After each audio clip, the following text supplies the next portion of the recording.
કરજણ શહેરમાંથી આગની એક ઘટના સામે આવી છે। જૂના બજાર વિસ્તારમાં આવેલ વેરાઈ માતાના મંદિર પાસે એકઠા કરાયેલા લાકડામાં અચાનક આગ લાગી હતી, જેના કારણે આસપાસના વિસ્તારમાં થોડીવાર માટે દોડધામ અને ભયનો માહોલ સર્જાયો હતો।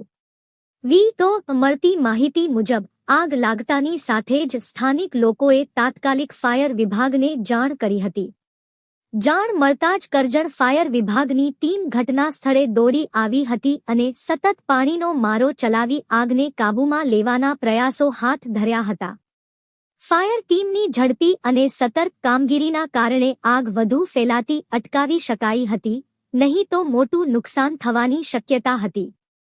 સદનસીબે આ સમગ્ર ઘટનામાં કોઈ જાનહાનિ થઈ નથી। હાલ પરિસ્થિતિ સંપૂર્ણપણે નિયંત્રણમાં છે અને વિસ્તારમાં શાંતિનો માહોલ ફરી વળ્યો છે।